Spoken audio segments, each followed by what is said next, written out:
Ok, el remanente de Israel.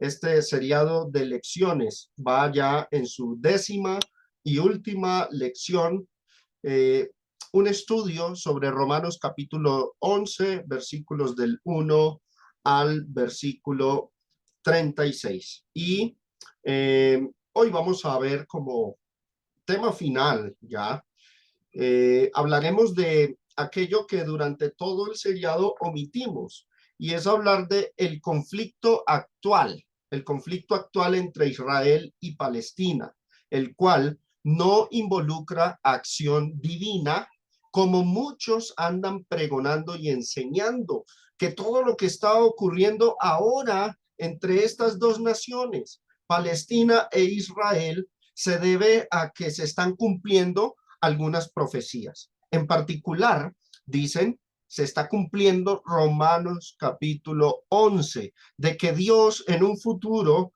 va a restaurar a Israel como nación.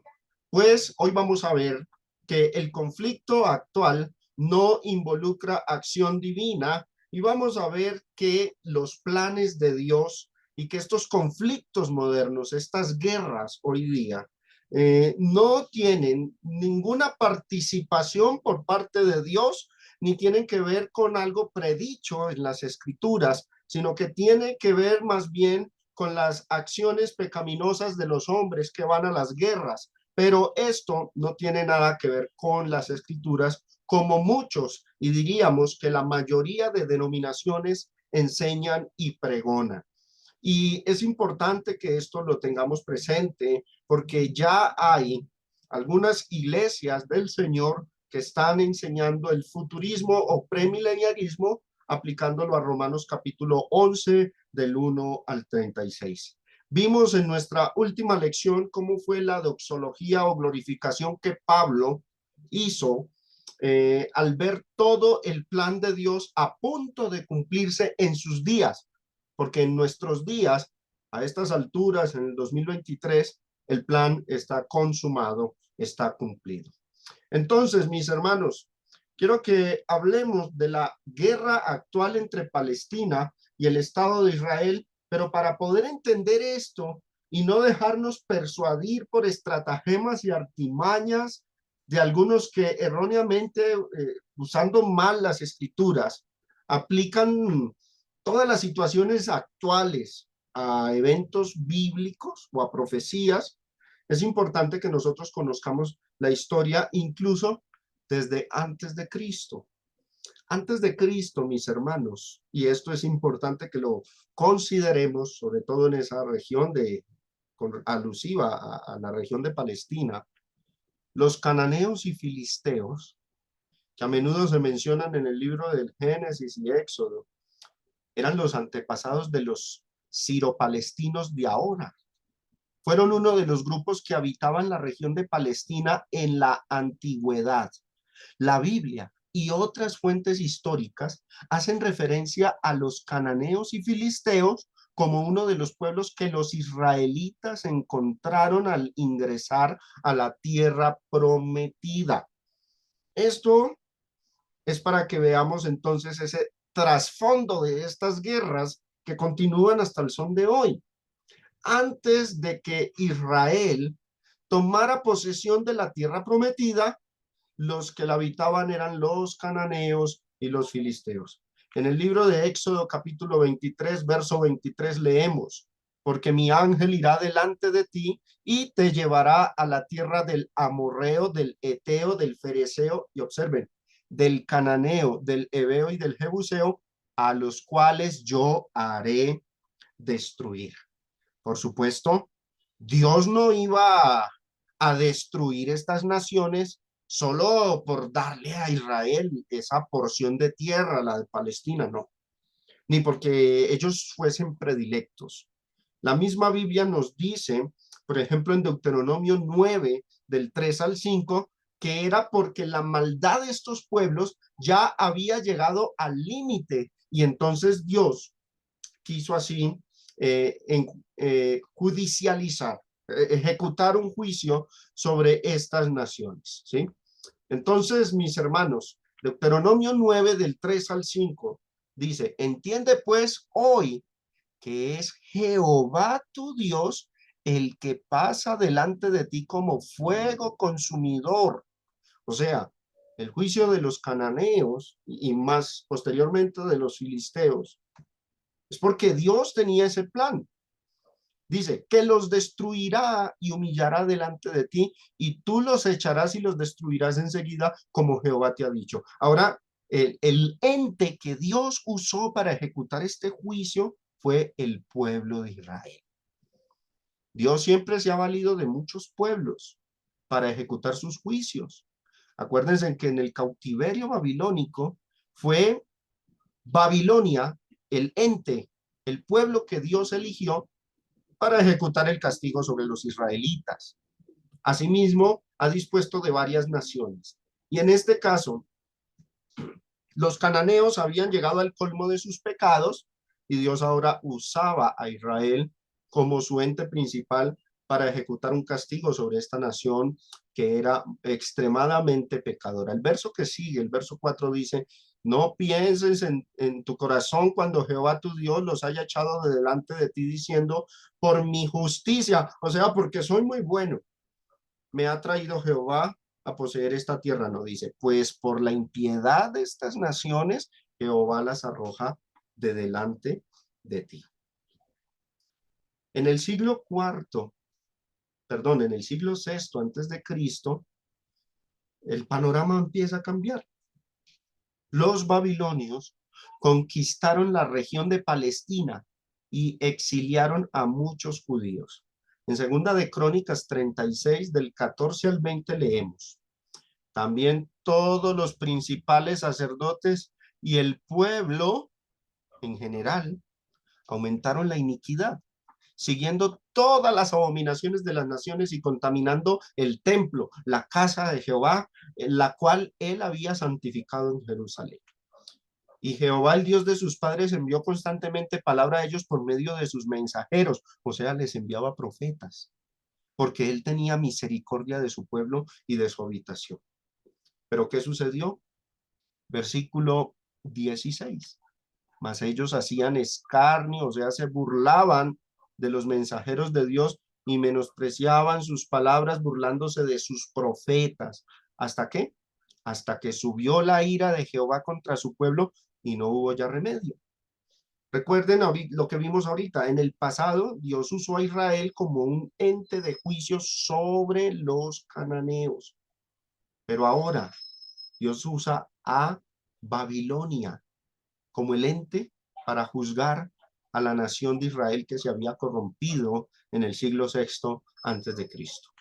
Dice el versículo 17, por lo cual trajo contra ellos al rey de los caldeos. El término caldeo alude al idioma que hablaban los babilonios. Era una variación, una variante del arameo, se llamaba caldeo, que mató a espada a sus jóvenes en la casa de su santuario, sin perdonar joven ni doncella, anciano ni decrépito, todos los entregó en sus manos, asimismo los utensilios de la casa de Dios, grandes y chicos, los tesoros de la casa de Jehová y los tesoros de la casa del rey y de sus príncipes.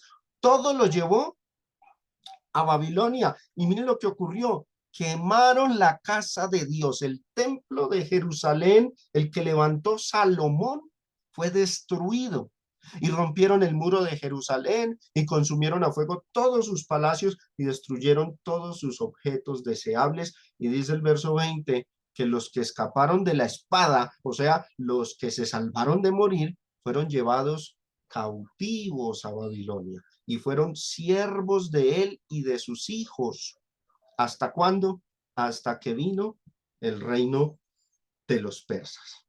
Ahora, efectivamente, en el siglo cuarto antes de Cristo, 400 años antes de Cristo, el imperio persa permitió el retorno de los judíos a la región de Palestina nuevamente. Ahí es el regreso del exilio, del cautiverio. Segunda de Crónicas 36, del 22 al 23, dice, mas al primer año de Ciro, rey de los persas, para que se cumpliese la palabra de Jehová por boca de Jeremías, Jehová despertó el espíritu de Ciro, rey de los persas, el cual hizo pregonar de palabra y también por escrito por todo su reino diciendo, y observen la orden. Así dice Ciro, rey de los persas: Jehová, el Dios de los cielos, me ha dado todos los reinos de la tierra, y él me ha mandado que le edifique casa en Jerusalén, que está en Judá. Quien haya entre vosotros de todo su pueblo, sea Jehová su Dios con él, y suba. Y ahí entonces comienza la reconstrucción del pueblo y de la ciudad, y vuelven los israelitas a poblar aquella zona que hoy día llamamos Palestina. Bueno, pasaron los años y ocurre este episodio en la historia: el dominio romano y el fin del Estado y la religión judía. En el año 63 antes de Cristo, noten ya el tiempo, ¿no? 63 años antes de Cristo, los romanos conquistaron la región por medio de Pompeyo. Medio siglo antes de Cristo, la región de Palestina estaba bajo el control del reino asmoneo. Y quiero recordarles, porque ya lo he dicho, en esos 400 años de silencio entre Malaquías y el Nuevo Testamento, el reino de Israel se convirtió en un reino poderoso, logró vencer a los griegos y establecieron un reino llamado el reino asmoneo, o en hebreo Hashmonaim, que era un linaje sacerdotal. Establecieron a Israel como un reino y lastimosamente en luchas por el poder de ese reino, los israelitas se dividieron, los judíos se dividieron. Dice, sin embargo, hubo lucha de algunos judíos por el poder y estos conflictos llevaron a divisiones, y Roma aprovechó esta debilidad de la nación para intervenir y tomar poder de ella. Roma, viendo las luchas internas que tenía en este entonces, era el reino asmoneo, o como se llama en el Nuevo Testamento, Judea. Estaban en luchas internas por el poder y Roma aprovechó esa debilidad de este reino de Israel renovado y más fuerte, y entonces en el año 63 se toma Jerusalén y les pone un gobernante extranjero, un procurador y luego un rey que fue Herodes el Grande. Ahora, mis hermanos, eh, yo quiero que noten ustedes cómo era la situación de Israel o de Judea, de los judíos, en los tiempos en que los romanos empezaron a adueñarse de esta región.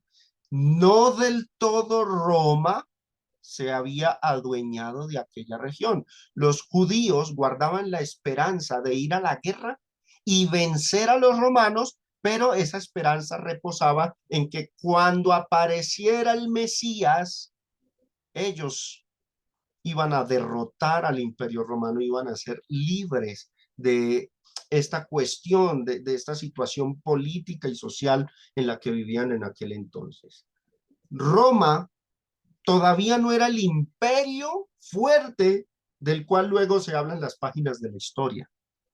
Roma estaba expandiéndose y una de las zonas más difíciles de conquistar fue Judea. Y los judíos eran fuertes en aquel entonces y podían hacerle frente a los romanos. Es más, por esa fuerza que todavía tenían los judíos, fue que Poncio Pilato, por miedo a ellos, permitió que mataran a nuestro Señor Jesucristo. Lucas 23, del 13 al 14 y luego el 21. Vamos a leer. Entonces Pilato, convocando a los principales sacerdotes, a los gobernantes y al pueblo, les dijo: me habéis presentado a este como un hombre que perturba al pueblo, pero habiéndole interrogado yo delante de vosotros, no he hallado en este hombre delito alguno de aquellos de que le acusáis. En el verso 21 dice: pero ellos volvieron a dar voces diciendo: crucifícale, crucifícale. Insiste Pilato, miren, él les dijo por tercera vez: pues qué mal ha hecho este. Ningún delito digno de muerte he hallado en él. Le castigaré pues y le soltaré. Pero miren lo que ocurrió. Ellos instaban a grandes voces pidiendo que fuese crucificado, y las voces de ellos y de los principales sacerdotes prevalecieron. Y ante esto el procurador romano, que el imperio romano todavía no tenía poder total sobre Judea, un procurador en esta situación, un pueblo que se le puede rebelar en cualquier momento por temor a una revuelta, por temor a la voz del pueblo que pedía que crucificaran a nuestro Señor, dice que Pilato sentenció que se hiciese lo que ellos pedían y permitió que lo crucificaran.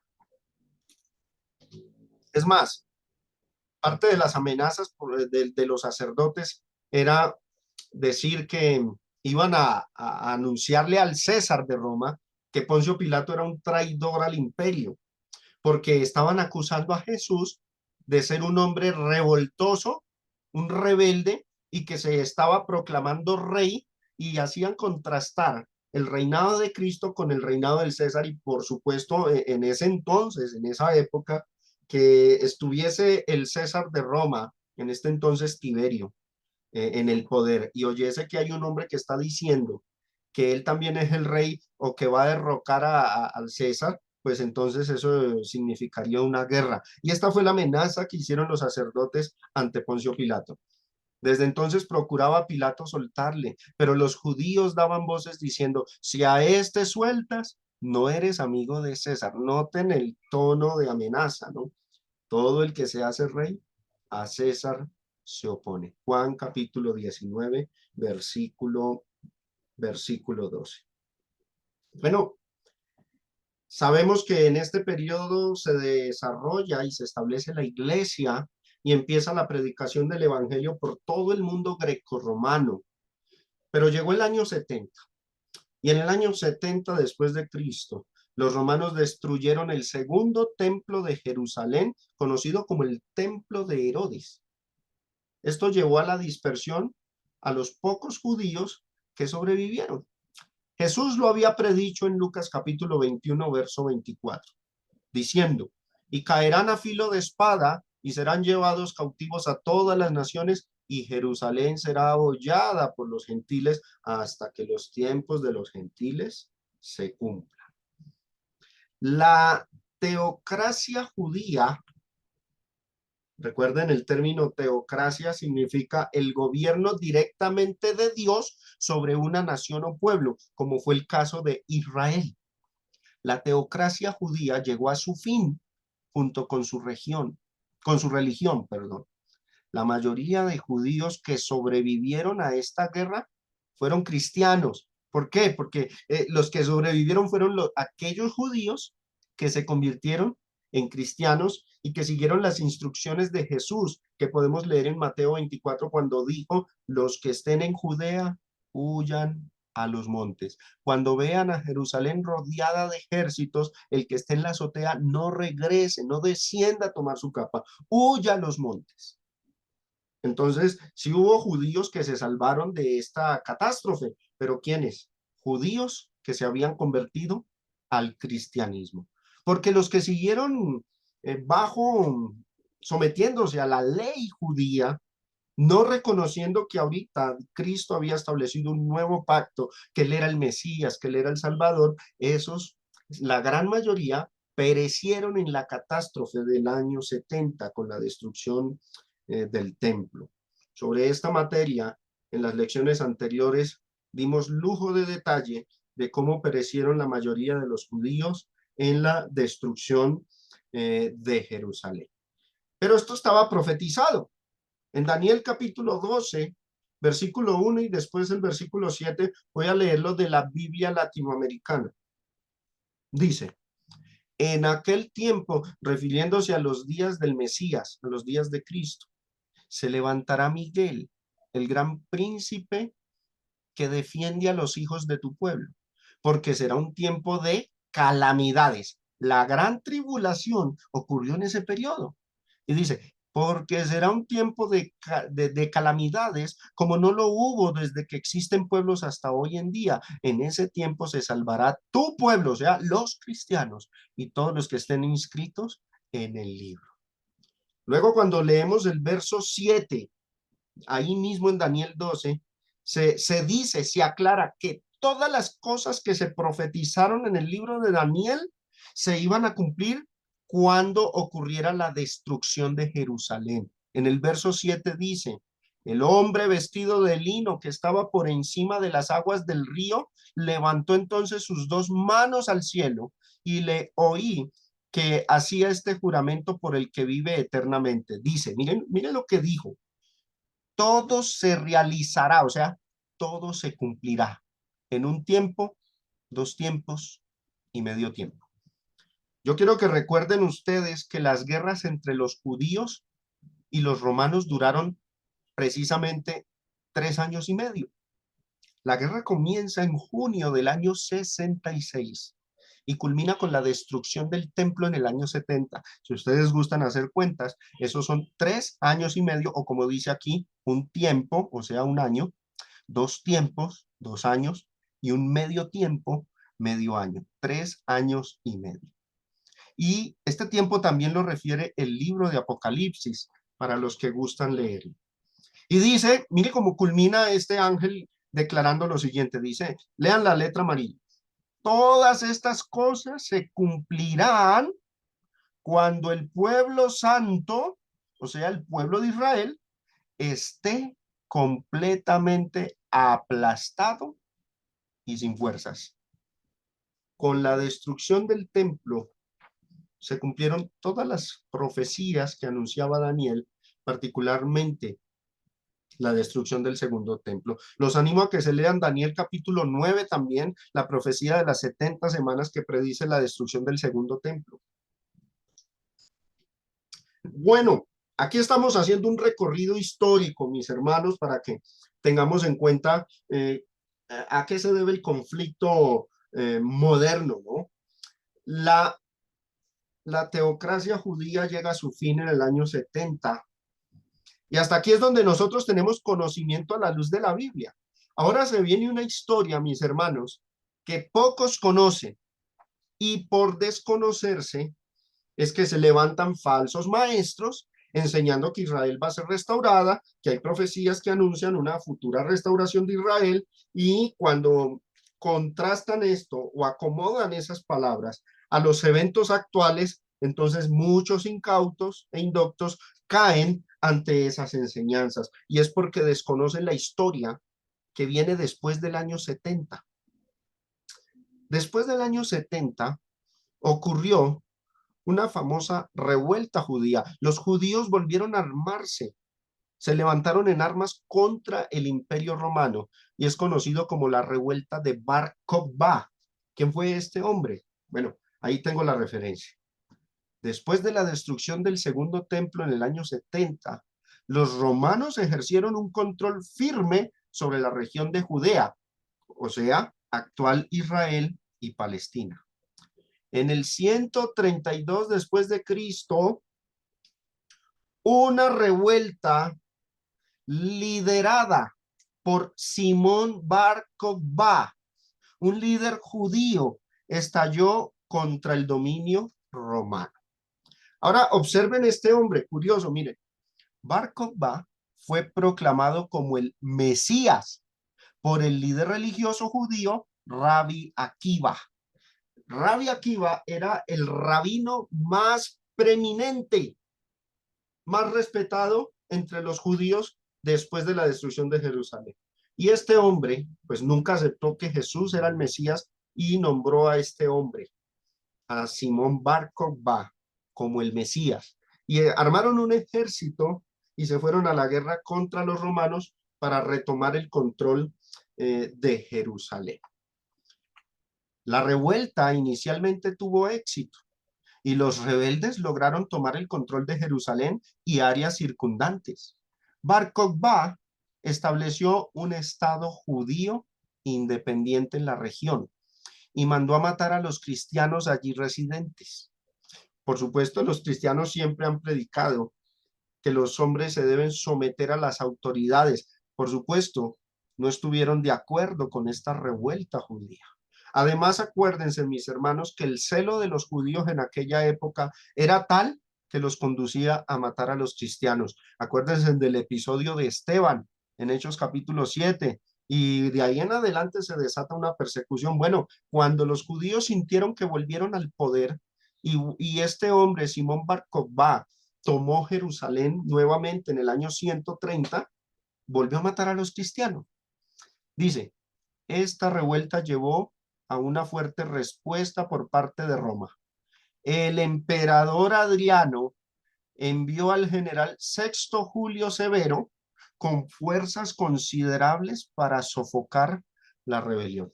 El emperador de aquel entonces se llamaba Adriano y para aplacar a esta revuelta judía envió nuevamente a sus ejércitos y Jerusalén fue nuevamente arrasada por los romanos. La revuelta de Bar Kokhba fue finalmente sofocada en el año 136 después de Cristo y Bar Kokhba fue muerto en la batalla. Ahora presten atención a esto, mis hermanos. Observen, porque hasta este entonces esa región se llamaba Judea. En los tiempos de Jesús se llamaba Judea, antes Israel, pero en los tiempos de Jesús se llamaba Judea. Después de este evento, después de Adriano terminar con la revuelta de Bar Kokhba, miren lo que dice. Tras la represión, Adriano cambió el nombre de Judea a Siria Palestina, eliminando la conexión con el nombre histórico judío. A partir de entonces es que a esa zona se le llama Palestina. Hasta ese entonces. Existe un himno que a veces hemos cantado en honor a la muerte de Cristo, un himno que se llama Palestina. Y el himno pues da a entender que en los tiempos de Cristo así se llamaba esa zona, Palestina. No, no se llamaba así. Se le llamó Siria Palestina a partir del momento en que Adriano, el emperador de Roma, aplacó la revuelta de Bar Kokhba en el 136. Desde ahí se llama Palestina. Ahora observen aquí. Se impusieron restricciones adicionales a la vida judía en la región. Adriano tomó medidas para desvincular a Jerusalén, la capital, de su pasado judío, y observen, y cambió el nombre de la ciudad por Aelia Capitolina. Ese fue el nombre que se le puso desde entonces.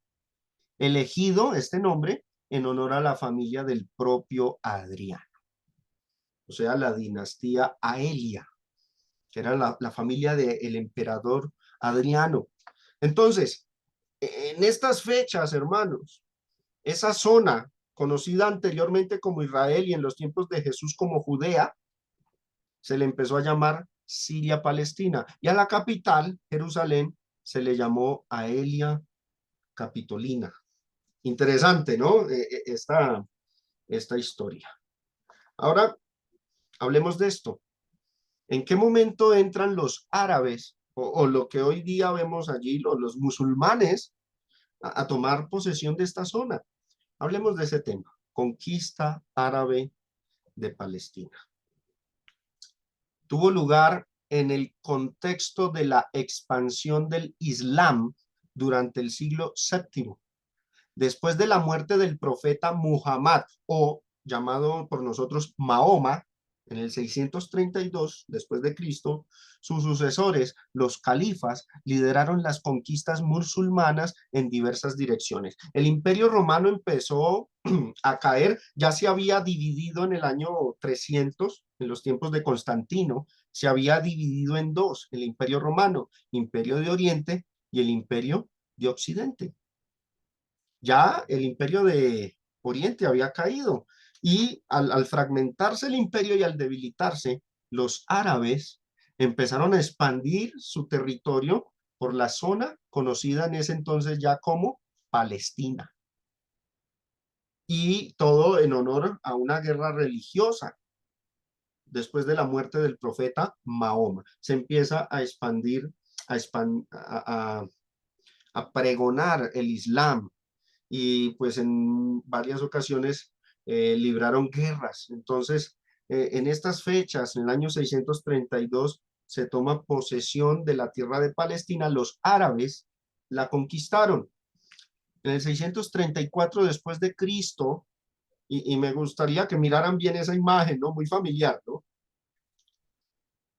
La mezquita. En el 634 después de Cristo, las fuerzas musulmanas conquistaron la región de Palestina. En el 638 después de Cristo, Jerusalén, en aquel entonces, se rindió pacíficamente a las fuerzas musulmanas. Eran muy fuertes y pues se tuvieron que rendir. Se dice que los musulmanes entraron a la ciudad de manera respetuosa y firmó un pacto de convivencia con las comunidades cristianas y judías. Fueron muy respetuosos los musulmanes, los islámicos, porque firmaron un pacto donde estas tres religiones, el Islam, el cristianismo y el judaísmo, podían convivir en esa tierra sin ningún problema. Y durante muchos siglos, la región experimentó una relativa tolerancia religiosa bajo el dominio islámico. Musulmanes, cristianos y judíos han coexistido en la región. Por eso, si hoy día se viajara a esta zona, allá está el Muro de los Lamentos donde adoran los judíos. Hay una capilla donde adoran los que profesan el cristianismo y también hay una mezquita donde adoran los islámicos. Están las tres religiones más grandes del mundo en esta ciudad de Jerusalén, en esa zona, en esa tierra. Ahora yo quiero que hasta aquí hagamos el siguiente análisis. La destrucción de Jerusalén en el año 70 y el despojar a los judíos de esa tierra que Dios les había dado desde los tiempos de Josué, fue un acto, una acción divina. Dios castigó al pueblo de Israel, les quitó la tierra y ahora su pacto era con la iglesia. El pueblo de Dios ahora eran los cristianos y esta tierra fue entregada a los romanos y luego pasó a ser posesión de los árabes. Y así duró esta tierra en posesión de los árabes hasta la Segunda Guerra Mundial. Y aquí es donde vamos a hablar del surgimiento del Estado de Israel. Después de la Segunda Guerra Mundial y el Holocausto, en 1945, o sea, los nazis bajo Hitler, el apoyo internacional para la creación de un Estado judío aumentó. ¿Por qué? Porque los que profesaban la religión judía quedaron esparcidos por todo ese mundo y no tenían tierra donde vivir. Desde los tiempos de Adriano,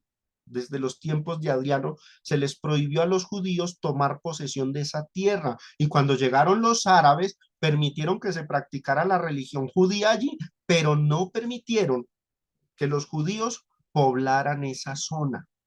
Entonces, hermanos, a los judíos se les ofreció, después de la Segunda Guerra Mundial, a los judíos se les ofreció territorios en África, en Uganda, para que formaran su estado, su país. También en Argentina y en Rusia se les ofreció tierra. Pero ¿qué pasó con esta comunidad?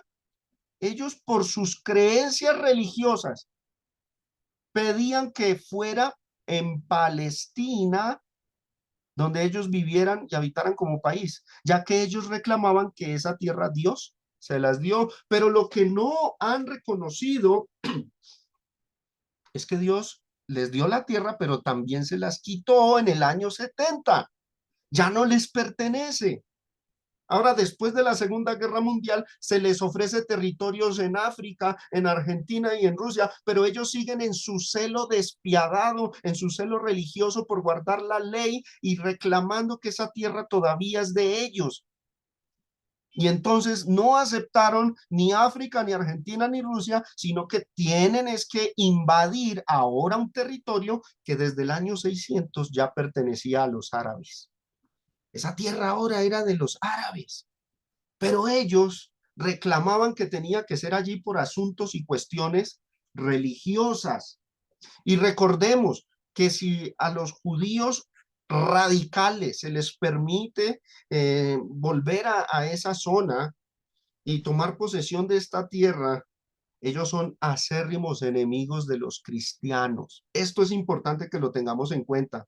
Cometen un grave error aquellas denominaciones y grupos y hermanos en Cristo también, que creyendo que Dios va a restaurar a Israel como nación, hacen oraciones pidiendo eso a Dios, que ojalá el pueblo de Dios, Señor, restaura, los bendice. Cometen un grave error, porque ellos fueron castigados por Dios en el año 70 por su rechazo hacia Cristo, rechazo que hasta el son de hoy esta religión, el judaísmo, lo profesa.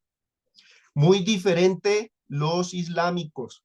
Los islámicos al menos reconocen a Jesús como profeta, lo llaman Isa, creen en la resurrección de Cristo y creen que ascendió al cielo. Pero los judíos ortodoxos rechazan a Cristo. Dicen que María cometió fornicación engañando a José y que era digna de muerte. Eso es lo que enseñan ellos en su teología. Y dicen que Jesús fue un falso profeta y siguen esperando el Mesías hoy día. O sea, imagínense ustedes, hermanos, donde esta nación se llegue a restaurar, lo que hará contra los cristianos. Consideren eso, porque es lo que muchos están profesando, muchos en su ignorancia están orando para que Israel se restaure como nación cuando Dios cortó lazos con esta nación por sus pecados y estableció un nuevo pueblo, ahora la iglesia. En 1947, las Naciones Unidas aprobaron el plan de partición de Palestina. Esto, después de la Segunda Guerra Mundial, sobre todo el Reino Británico, ellos quedaron dueños, fueron los dueños de la tierra, del territorio de Palestina, los británicos, Inglaterra, por decirlo de cierta forma. Y también por cuestiones religiosas, creyendo que Dios tiene tratos con Israel todavía, le cedió esa tierra. Grave error, porque ya había una comunidad de siropalestinos, de árabes, viviendo en esta tierra. ¿Saben, hermanos? Eso equivale como si nos dijeran, si las Naciones Unidas o la ONU dijera, le vamos a quitar a Colombia el Amazonas o unos departamentos y se los vamos a dar a otro pueblo. Por supuesto que nosotros, por hacer respetar nuestros límites y nuestro territorio, la guerra sería inevitable. Y eso ocurrió después de la Segunda Guerra Mundial. Las Naciones Unidas, la ONU, aprobaron el plan de partición de Palestina que llevó a la creación del Estado de Israel en 1948. O sea, desde el año 600, eso era territorio de Palestina, y después de esta guerra, solo porque estas Naciones Unidas consideraron que Israel sí debía volver, entonces despojan de su tierra a los árabes que estaban viviendo en este territorio. Entonces, quiero que observen cómo era el mapa de aquel entonces. Antes de 1946, toda esa zona roja era de los palestinos o de los árabes. Pero obviamente al ocurrir eso, pues, ¿qué sucedió?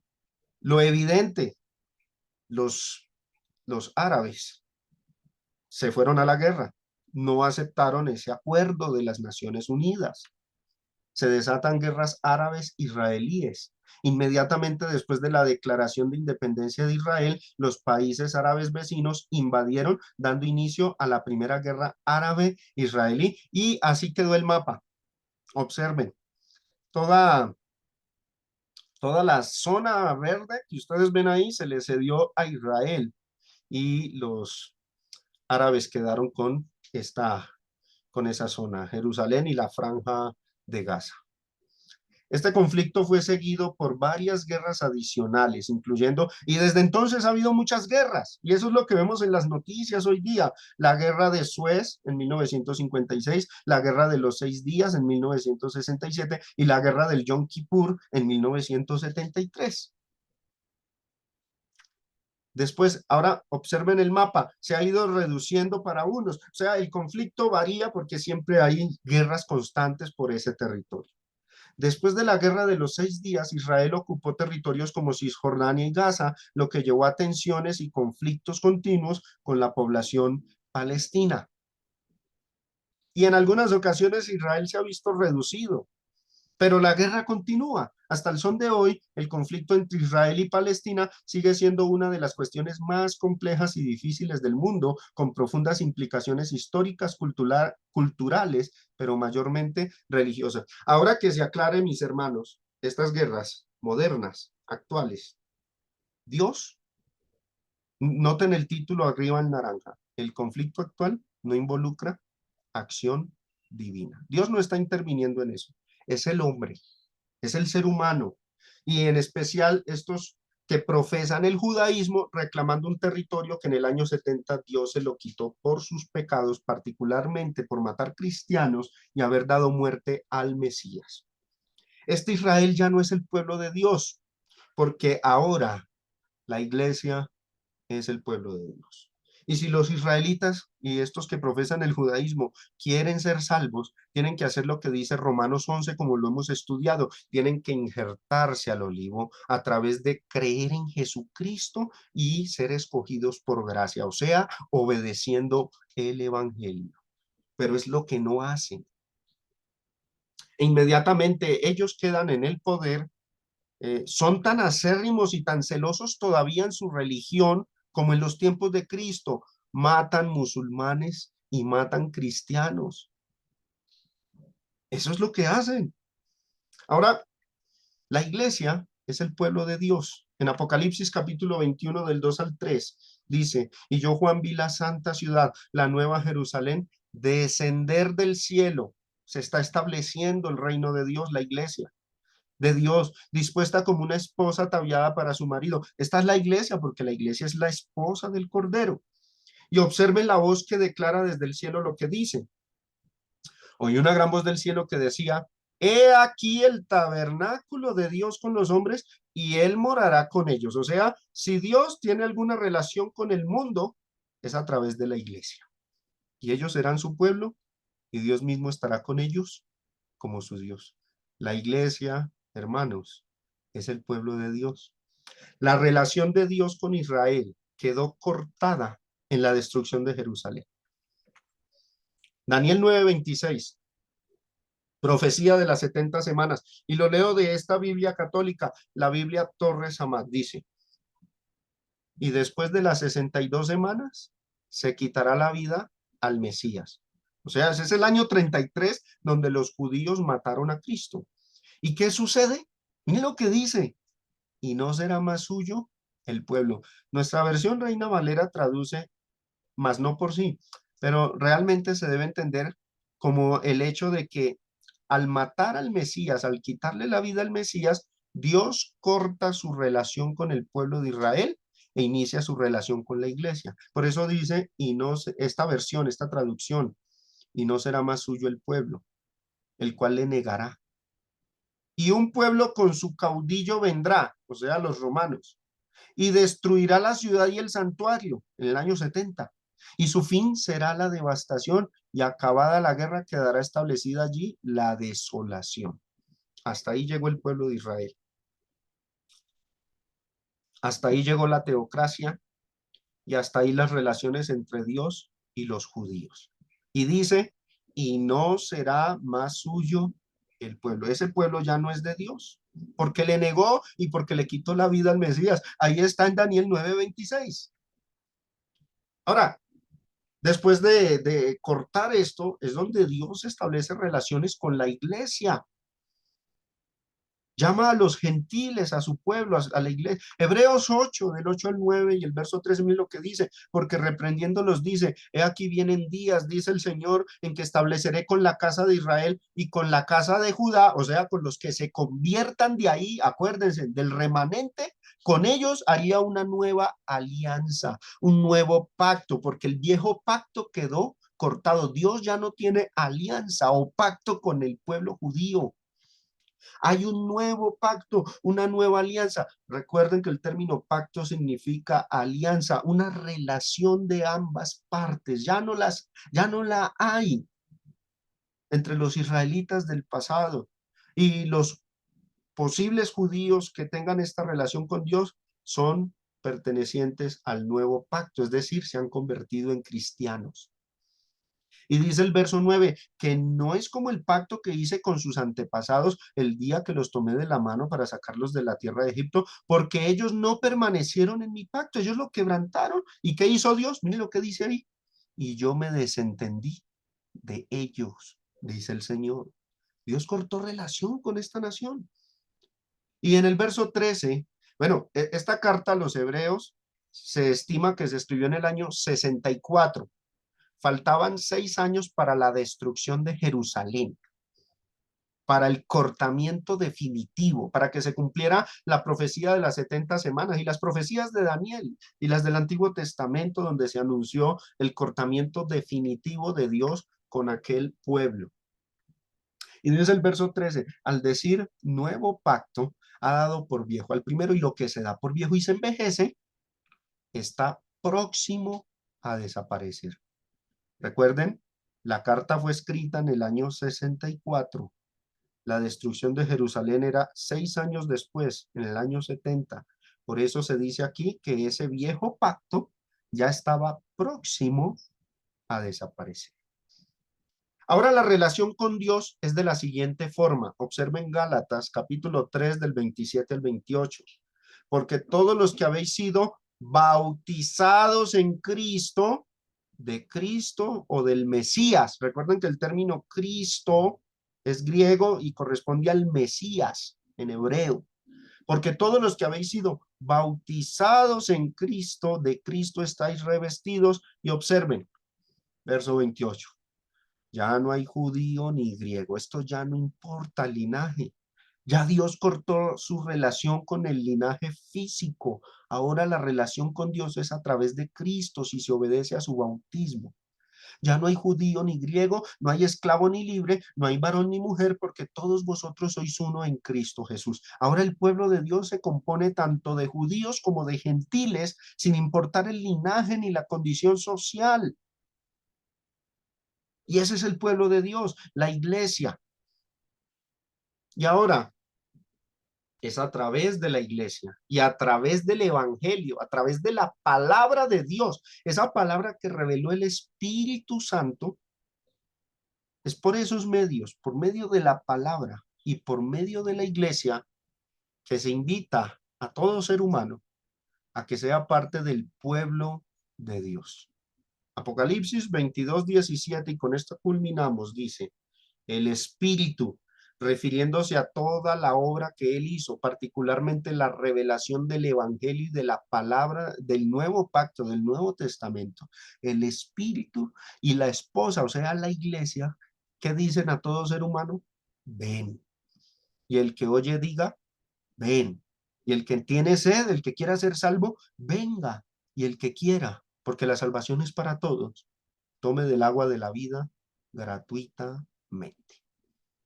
Hasta aquí, mis amados hermanos y oyentes, este seriado de lecciones sobre el remanente de Israel. Espero que se hayan gozado en este estudio de la palabra de Dios y haya quedado bastante claridad sobre la situación actual. Fue necesario primero abordar pasaje por pasaje, verso por verso del capítulo 11, discernirlos bien, qué es lo que dicen, para no caer en el error futurista y premilenialista de los que enseñan que Israel va a ser restaurada como nación en un futuro y que eso forma parte de los planes divinos. No. Ahora el pueblo de Dios es la iglesia, y la iglesia invita por el Espíritu Santo, o sea, por su palabra, a todo ser humano a que venga y beba gratuitamente del agua de la vida. Gracias, mis amados hermanos, por la atención que me prestaron en este recorrido, en este seriado. Que el Señor les bendiga y les fortalezca.